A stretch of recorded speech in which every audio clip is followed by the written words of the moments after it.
ፋሲካ ዛቲ ዕለት ቅድስት ይእቲ። ይህች ዕለት የተለየች ናት።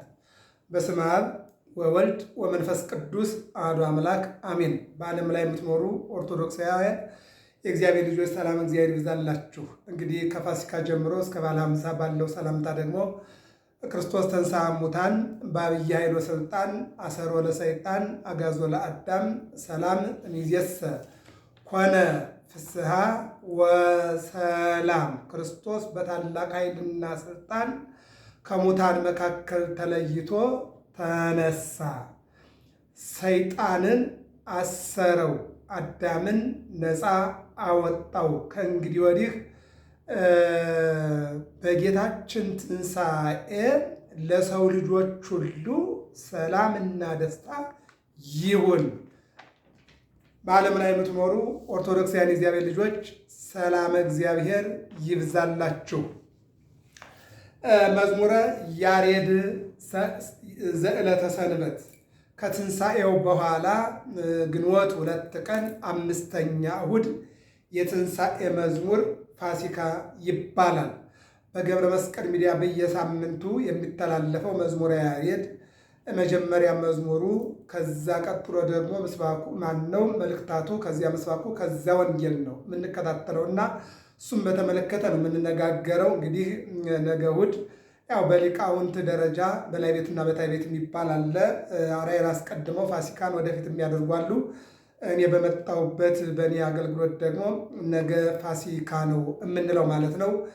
እንደተለመደው እንግዲህ አርብና እሑድ የሚተላለፈው መዝሙረ ያሬድ የእሑዱ ቃለ እግዚአብሔር ወደፊት የሚመጣው የእሑዱ ቃለ እግዚአብሔር አሁን 5ኛው እሑድ ግንቦት 2 ቀን ነውና የእሱን ቃለ እግዚአብሔር እነጋገራለን። የጊዜ ባለቤት እግዚአብሔር አምላክ ሁላችንን እንዲያስተምረን መልካም ፈቃድ ይሆንልን። በመዝሙሩ እንጀምር።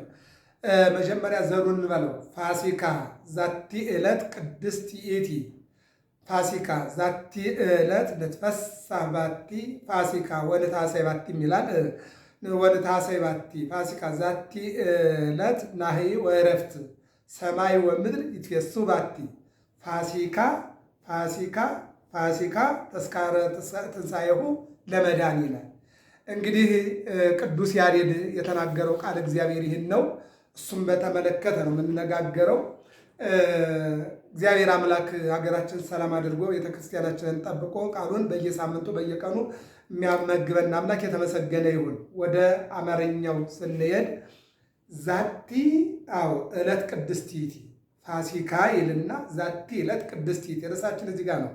ይህች ዕለት የተለየች ናት። ዛቲ ዕለት ቅድስት ይእቲ ይህች ዕለት የተለየች ቀን ናት። ንትፈሳህ ባቲ እነሆ የተለየች ቀን ስለሆነች የደስታ ዕለት ናትና እንደሰትባት። አምላክ ሙስና መቃብርን አጥፍቶ መቅደስ ፍቱልኝ፣ መቃብር ክፈቱልኝ፣ አፈር በጥኑልኝ ሳይል የተነሳባት ዕለት ናትና ንትፈሳ ባቲ ወነታሰይ ባቲ። ይህች ዕለት የተለየች የደስታ ዕለት ናትና እንደሰትባት፣ ሐሴትን እናድርግባት ይልና ዛቲ ዕለት ናህይ ወዕረፍት። ይህች ዕለት ፍጽምት የዕረፍት ቀን ናት። ፍጽምት የዕረፍት ቀን ናትና ይህች ዕለት የተለየች ቀን ናት። የደስታ ዕለት ናትና እንደሰትባት ይልና ፋሲካ ፋሲካ ፋሲካ ተስካረ ትንሣኤ ለመድኃኒነ። የመድኃኒታችን ትንሣኤ መታሰቢያ ዕለት ናትና ይህች ዕለት የተለየች ዕለት ናትና እንደሰትባት። ስለ ቃሉ እግዚአብሔር አምላክ የተመሰገነ ይሁን። ይህን የተናገረው ቅዱስ ያሬድ ነው። እንግዲህ እሑድ ሁሉ ጊዜ የምናየው ነው። ምንድን ነው? ይህች ዕለት ሰንበት ናት። በመጀመሪያ ዓለምን ሀበአልቦ ሀበቦ ካለመኖር ወደ መኖር ዓለምን የፈጠረባት፣ ሰማይን ላይ ያለባላ መሬትን ያለ ካስማ የዘረጋባት። ለዚህ ዓለም መሰረቱ መሬት ነው፣ ጣራው ሰማይ ነው። ይህን ዓለም ፈጥሮ 22 ስነ ፍጥረትን የፈጠረባት ይህች ታላቅ ዕለት ናትና በዚህች ዕለት እንደሰት ነው በሰንበት ማለት ዓለም በተፈጠረባት ዓለም በዳነባት በዚህች ዕለት።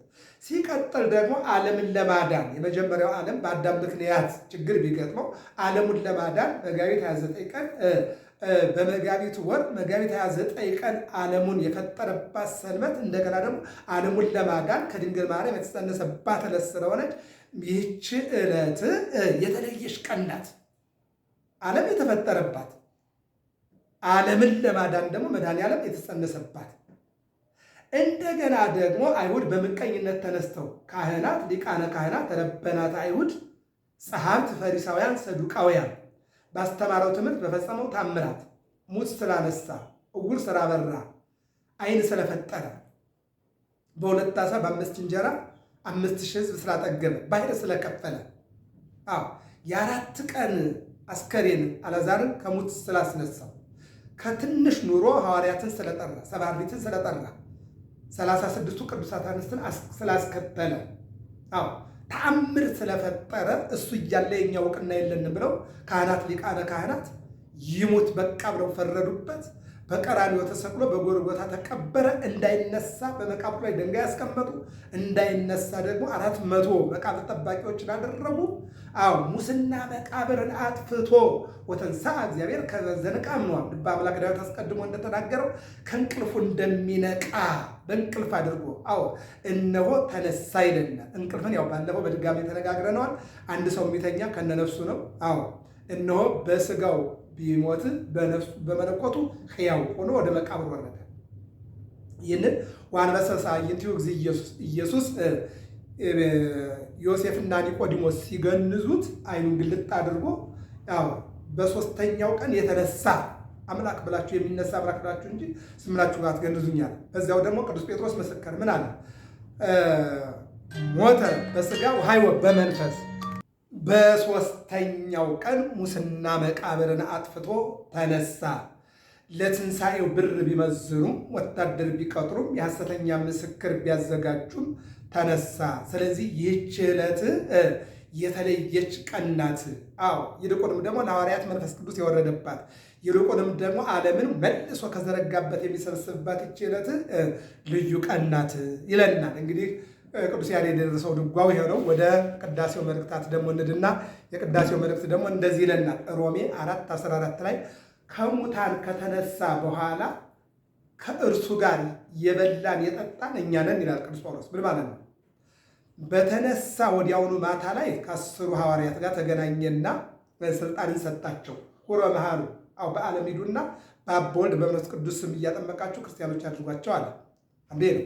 ቀጠልና በሳምንቱ ቶማስ ባለበት 11 ባሉበት ደግሞ ተገኘና ደግሞ እንደዚሁ በተዘጋ በር ገብቶ መቼም ቤት ተዘግቶ ሰላም የለም። በተለይ ደግሞ ፍጡር በፈጣሪው ጨክኖ አምላኩ ተገርፎ አምላካቸው ተሰቅሎ አምላካቸው ተቸንክሮ አምላካቸው ተወግቶ አምላካቸው ወምጣጤ ጠጥቶ ወደ መቃብር ወርዶ ዘሰባቱ ኃይለ ሰማያት አደር ውስተ ልበ ምድር፣ 7ቱ ሰማያትን አንድም 20 ዓለማትን የፈጠረ አምላክ በመቃብር አድሮ ሰላም የለም። ሰላም በሌለበት ቤት ተሰብስበው ሳለ ሰላም ለዚህ ቤት ይሁን ብሎ ገባላቸው። ትልቁ ስጦታ ሰላማቸው መመለሱ ነውና የኢትዮጵያን ሰላም እግዚአብሔር ይመልስልን። የእያንዳንዳችን ሰላም እግዚአብሔር ይመልስልን። ይገርመኛል።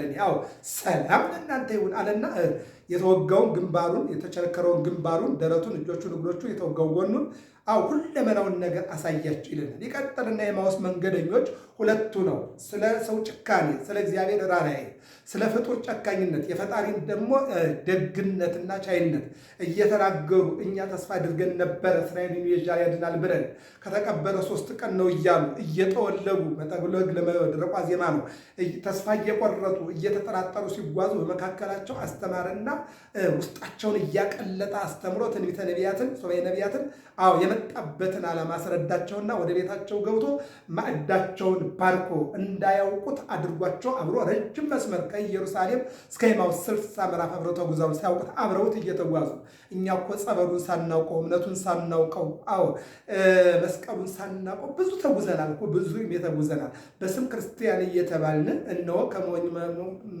ጓሮ ሞፈር ይቆረጣል እንደተባለው ጸበሉ ከኛ እምነቱ ከኛ፣ መስቀሉ ከኛ፣ ጽላቱ ከኛ፣ መዳኑ ከኛ ሆኖ ሳለ ግን አብረን ዝም ብለን እየተጓዝን ተጠቃሚ ያልሆን ብዙ ሰዎች አለ።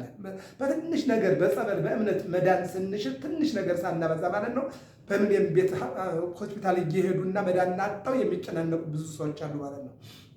ስለዚህ አብሯቸው ገባና ማዕዱን ባርኮ ሲሰጣቸው አይናቸው ተከፈተ ነው። በእውነት መድኃኔዓለም የሁላችንም አይን እንዲከፍትልን መልካም ፈቃዱ ይሁንልን። ይቀጥልና እንደገና ደግሞ እነዚህ ሁለቱና 11 ሐዋርያት በአንድ ቤት ተገናኝተው እነዚያም ስለተነሳው ጴጥሮስ አየሁት አለ፣ ማርያም መግደላዊት አየሁት አለች፣ ዮሐንስም አየሁት አለ፣ እመቤታችንም አየሁት እያሉ እነዚህ ደግሞ እኛም እኮ በመንገድ ላይ እያነጋገረን መጣና ወደ ቤታችን ገብቶ ማዕዳችን ባረከልን፣ አይናችን ተገልጦ አወቅን ብለው ይናገሩ ጀመር። አያችሁ፣ በቤት ውስጥ ያሉ 11 የሚናገሩ ስለ ክርስቶስ ትንሣኤ ነው። መንገድ ላይ የመጡት የሚናገሩ ስለ ክርስቶስ ትንሣኤ ነው። ይህን እያሉ እንዳለ ሁለቱ 70 አርድእትና ቅዱሳን ሐዋርያት አንድ ላይ ባሉበት መጣና የሚበላ የላችሁም ወቆመ ማእከሎሙ፣ በመካከላቸው ቆመ ይላል። እግዚአብሔር አምላክ በፊታችን ላይ ይቆምልን። ቆመና የሚበላ የላችሁም ያላቸው። አሁን ከዚህ ጊዜ የተጠበሰ አሳና የማር ወለላ አቀረቡለት። የሚመገብ አምላክ ሆኖ ሳይሆን የእነሱ ችግር ሊፈታ የመጣ አምላክ ስለሆነ እነሆ ባረከላቸውና የእነሱን ሕይወት ለወጠ። ከዚህ ቀጥሎ ነው እንግዲህ ቅዱስ ጴጥሮስ ምን አለ? እነሆ ማነው ቅዱስ ጳውሎስ ምን አለ? ከሙታን ከተነሳ በኋላ ከእርሱ ጋር የበላን የጠጣን እኛ ነን። አሁን መብላት መጠጣት ማለት እንግዲህ አንደኛ ከሁለቱ ጋር አብሮ ማዕዳቸውን ባረከላቸውና ሰጣቸው። ሁለተኛ በኤማሁስ ደግሞ እንደዚሁ ደግሞ 11 እንደገና 70 አርድእት ሌሎቹም አብረው ባሉበት ከ500 በላይ ከ600 በታች አንድ ላይ ባሉበት ደግሞ የሚበላ የለም ያለና ባረከ። ለሶስተኛ ደግሞ በጥብርያዶስ የሚባርክላቸው ነውና ቅዱስ ጳውሎስ ምን አለ? ከሙታን ከተነሳ በኋላ ከእርሱ ጋር የበላን የጠጣን እኛ ነን አለ። ሁለተኛው ዲያቆን የሚያነበው ራእይ ምዕራፍ 20 ቁጥር 6 ላይ ነው። በፊተኛው ትንሣኤ ልቡና ማለት ነው።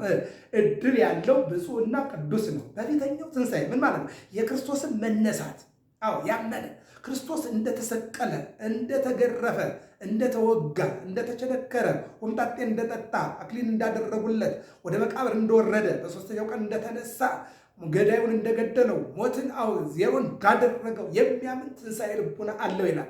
ትንሣኤ ልቡና ያለው ደግሞ ብፁዕ ነው ቅዱስ ነው አለና ሁለተኛው ሞት በእሱ ላይ አይኖርም፣ በእነርሱ ላይ ስልጣን የለውም ማለት። በትንሣኤ ልቡና የተነሳ ክርስቲያን የክርስቶስ ሥጋና ደም ይበላ ነው፣ የጾመ የጸለየ ንስሐ የገባ ነውና በእሱ ላይ ሁለተኛው ሞት የለም፣ ወደ መንግሥተ ሰማያት ወደ አባቱ ቤት የሚገባው የሚለውን ደግሞ ሐዋርያው ዮሐንስ ወንጌላዊ ራእይ 20 ምዕራፍ 20 ቁጥር 6 ላይ ተናገረ ማለት ነው። ከዚያ ቀጥሎ ምስባክ ነው።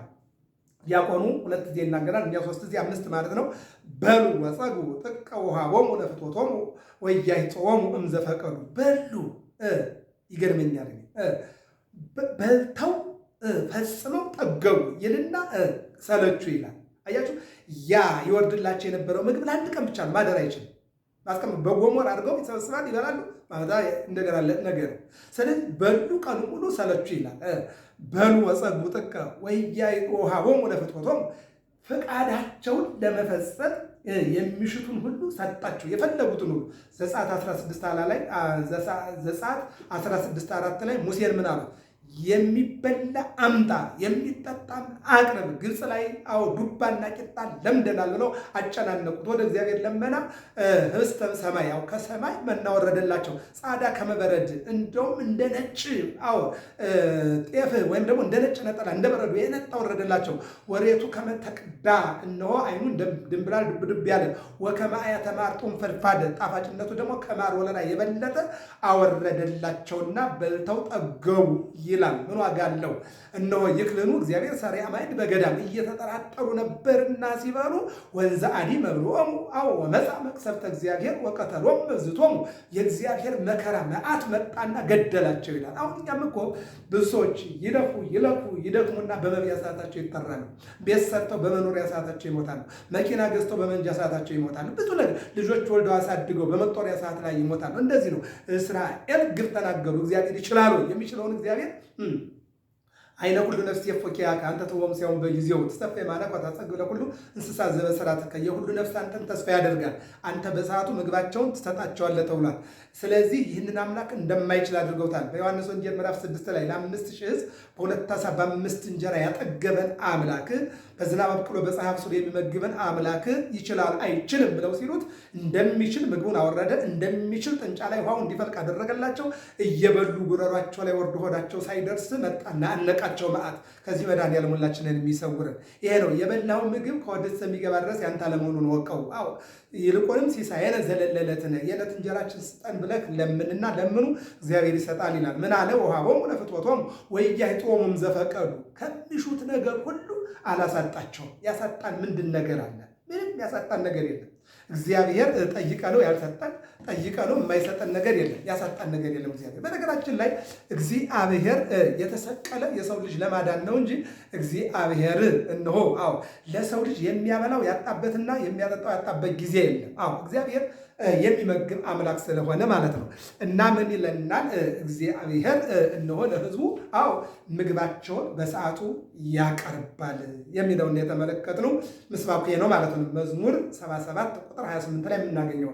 ወደ ወንጌሉ ልጅ የዮሐንስ ወንጌል ምዕራፍ 21 ቁጥር 1 ነው። ዘከመ አስተርአዮሙ ኢየሱስ ለሐዋርያት በጥብርያዶስ ጥብርያዶስ በተባለው ቦታ ላይ ኢየሱስ እንደታያቸው ታሪኩ እንዲህ ነው። ቅዱስ ጴጥሮስ ክርስቶስ በሁለት ዓሣ በ5 እንጀራ የሚያጠግበን፣ ስንራብ የሚያበላን፣ ስንጠማ የሚያጠጣን፣ ስናንቀላፋ የሚቀሰቅሰን፣ ባሕር ሲናወጽብን የሚያስተካክልልን፣ ብንታመም ብንቸገር የሚያስተካክለን አምላካችን ካጠገባችን አሁን ወደ አብ የሚጠራበት ሰዓት እየሄደ ስለሆነ ወደ ጥብርያዶስ ልሂድ ብሎ ሊሄድ ሲል ጓደኞቹ 6ቱን አብረው እንደተከተሉትና ጥብርያዶስ ላይ ደግሞ ጌታ እንደተገለጠላቸው የሚገልጠው ጥብርያዶስ የተባለው ወንጌል ነው። ምን ይላል? ወእምዝ ካዕበ አስተርአዮሙ ኢየሱስ ለአርዳኢሁ በብሔረ ጥብርያዶስ በባሕረ ጥብርያዶስ ማለት ነው። ከዚህ በኋላ ጌታችን ኢየሱስ ክርስቶስ በጥብርያዶስ ሁለተኛ ወይም ሶስተኛ ጊዜ ታያቸው። አንደኛ ሁለቱ ከሰብአ አርድእት የሆኑት አይናቸው የተገለጠላቸው ምግብ ባርኮን አሁን በምግብ ዙሪያ ላይ ነው። ሁለተኛ 11ና ሁለቱ ባሉበት እንደገና የሚበላላችሁም ብሎ ተገለጠላቸው። ሶስተኛ ዛሬ ደግሞ የሚበላለው ይልን ነው እና ለሶስተኛ ጊዜ ተገለጠላቸው ይላል። እንዳጠቃላይ ግን የተገለጠላቸው 11 ጊዜ ነው። እሱ ሌላ ጊዜ እንማማረዋለን። ከዚህ በኋላ ጌታችን ኢየሱስ ክርስቶስ በጥብርያዶስ ሁለተኛ ታያቸው፣ አንድም ሶስተኛ ታያቸው ይለንና ከመዝ አስተርአዮሙ እንዲህ ታያቸው። እኒህ ሁሉ በአንድነት ሳሉ 6ቱ ሐዋርያት አንድ ላይ ባሉ ይልቁንም 2ቱ ሰብአ አርድእት ሉቃስና ኒቆዲሞስ ባሉበት እኒህ ሁሉ በአንድነት ሳሉ በጥብርያዶስ ታያቸው ይላል። ምንድን ነው ካለ እነሆ ወይቤሎሙ ስምዖን ጴጥሮስ አንሥ ሐውር ከመ አስግር ዓሣ ጴጥሮስ ጓደኞቹን ዓሣ ላጠምድ ወደ ቀድሞ ስራዬ ልሄድ ነው አላቸው ይላል። የለመደ ግብር በእጅ አይልምና ጴጥሮስ ዓሣ ልይዝ እሄዳለሁ አላቸው። የማቴዎስ ወንጌል ምዕራፍ 4 ላይ ጌታ አንድ መረብ ነበረው በጥብርያዶስ ያንን ጥሎ ዓሣውን ይዝ ነበር። ዓሣ ይዞ ደግሞ የሚጭንበት አንድ አህያ ነበረው። ከዚያ ላይ ነው ለጊዜው በእግር ተከተለኝ፣ ፍጻሜው ግን በግብር ምሰለኝ፣ እኔ ቀና ብዬ እሰቀላለሁ፣ አንተ ተዘቅዝቀህ ተሰቅለህ ትመስለኛለህ ብሎ ጠራውና ከዚያ ነው የመጣው። ከዚያ የመጣው ልማድ ነውና እኛም ለምሳሌ ከቆሎ ትምህርት ቤት ነው የመጣ ነው። የአፍ መፍቻ ቋንቋችን ከውሻ ጋር ታግለን በእንተ ስማ ለማርያም ብለን በድንግል ማርያም ስም ጠርተን አሁን እነሆ ተምረን አድግናል ብለን ነው መነሻችን ነው። መድረሻችንም ያው ነው እንግዲህ ለዚህ ያደረሰን ይሄ ነው። ስለዚህ የለመደ ግብር ስለሆነ ልሄድ ነው ሲላቸው ወይቤልዎ ካልአኒሁ አርዳእንነኒ ንመጽእ ምስሌከ ባልንጀሮቹ እኛም ካንተ ጋር እንሄዳለን አሉት። ወሖሩ ወዐርጉ ሐመረ ሄደው በመርከብ ተጫኑ። በዚያ ሌሊት ምንም የያዙት ነገር የለም። መረባቸውን ጣሉ። በጥብርያዶስ የያዙት ነገር የለም። ራቁታቸውን ሁሉ ሲጥሩ አደሩ። ሲነጋም በነጋ ጊዜ ጌታችን ኢየሱስ ክርስቶስ ከወደብ ተቀምጦ ነበረ።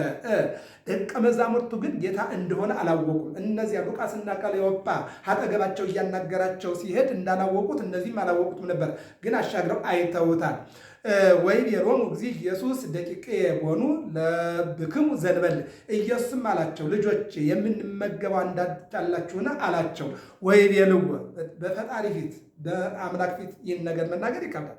እናት ለምሳሌ ልጇ እማዬ ዳቦ ቢላት የለም ብትለው፣ ምግብ ቢላት የለም ብትለው፣ ልጅ አባቱን አባዬ ልብስ ግዛልኝ ብለው የለም ቢለው ምንድን ነው መሳቀቁ? ምንድን ነው? ቢኖርም ባይኖርም አለ የሚለው ነው ለልጅ የሚያጠግበው አይደለ? ስለዚህ ወይቤልዎ አልቦ የለም አሉት። መረባችሁን በቀኝ በኩል ጣሉት ብዙ ትይዛላችሁ አላቸው። መረባችሁን በየት በቀኝ በኩል ጣሉት ትይዛላችኋል። ወይቤልዎ ሠራይነ ኩላ ሌሊተ ሌሊቱን ሁሉ ስንደክም አደርነ ራቁታችን አንድም አልያዝንም።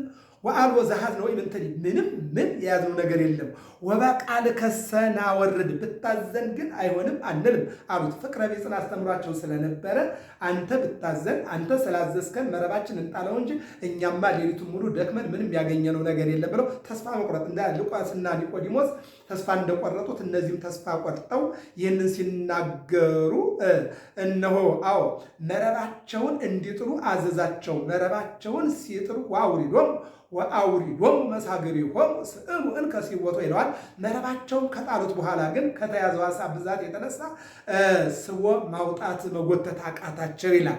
በዚህ ጊዜ ነው ወይቤሎ ጴጥሮስ ዝኩ ካልእ ረዝ ያፈቅሮ እግዚእ ኢየሱስ እግዚእነ ውእቱ ባለሟሉ ዮሐንስ ለጴጥሮስ ወደ ጆሮ ጠጋ አለና እንዲህ አለ፣ ይህን ያደረገው ኢየሱስ ነው አለ። ማን ነው ይህን ያደረገው? ጌታ እኮ ነው አለ። ማን ያደረገው? ጌታ። ማዕድ የባረከ ትዳር የባረከ ኑሮ የባረከ ስራን የባረከ ጊዜን የባረከ የሚባረክ ማነው? እግዚአብሔር። ይህን ያደረኮ ማጣትን በማግኘት ባዶነትን በሙላት የለወጠ እኮ ጌታ እኮ ነው አለው።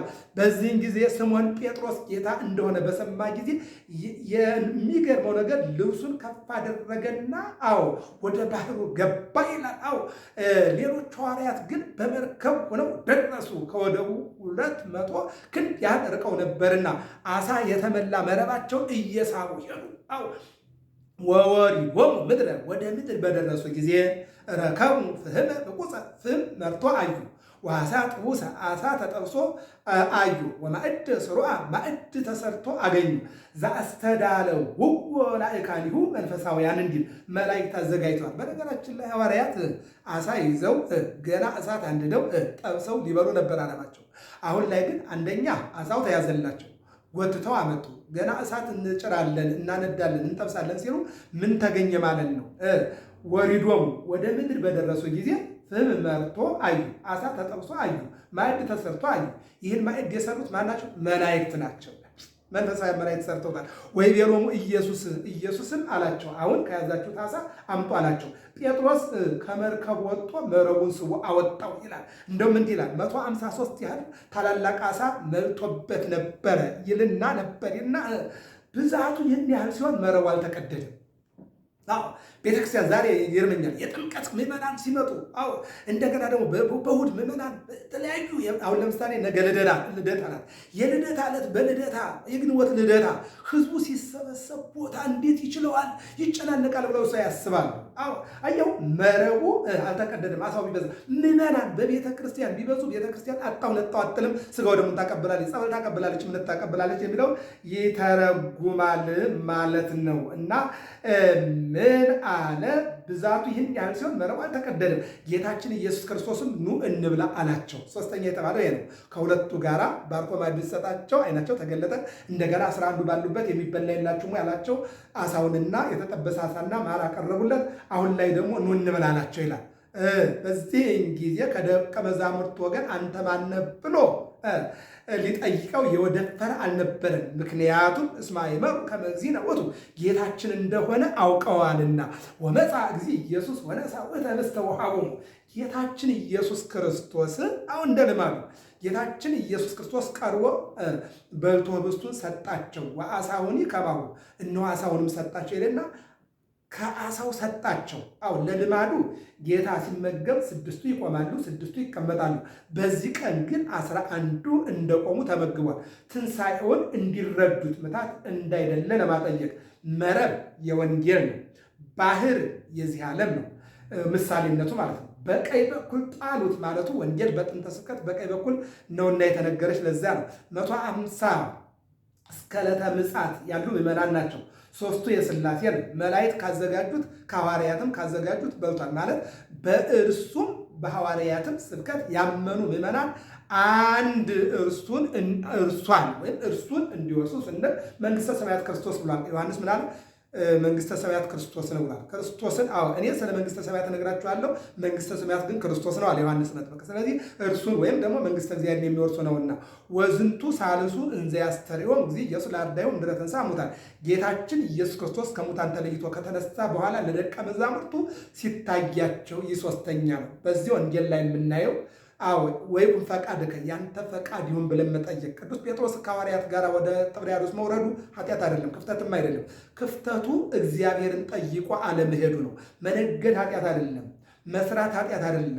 አዎ ክፋትም የሆነው እግዚአብሔርን አለመጠየቅ ነው። በትዳር ለማለፍ፣ በስራ ለማለፍ፣ በንግድ ለማትረፍ፣ በተለያዩ ነገሮች አትራፊ ለመሆን እግዚአብሔርን መጠየቅ ያስፈልጋል። ያንተ ፈቃድ ይሁን ብሎ መጠየቅ ያስፈልጋል። ከሐዋርያት ክፍተቱን ያለ እግዚአብሔር ፈቃድ ሲደክሙ አደሩ።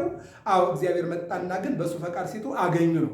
ስለዚህ እነግዳለሁ አላተርፍም፣ የወር ደመወዝ አለኝ ለወር አያበቃኝም ብላችሁ በትዳሬ ውስጥ ሰላም የለኝም የምትሉ እነሆ ዳኝነቱን ለእግዚአብሔር ስጡት፣ ተደራሽነቱን ለእግዚአብሔር ስጡት። ገብረ መስቀል ሚዲያ ነው። 5ኛ እሑድ ፋሲካ ነው። ግንቦት 2 ቀን የሚገኘው የዕለተ ሰንበት ቃለ እግዚአብሔር አርብና እሑድ የሚተላለፈው መልእክት ነው። ሰብስክራይብ፣ ላይክ፣ ሸር አድርጉ። ሰላም እግዚአብሔር ከሁላችን ጋር ይሁን።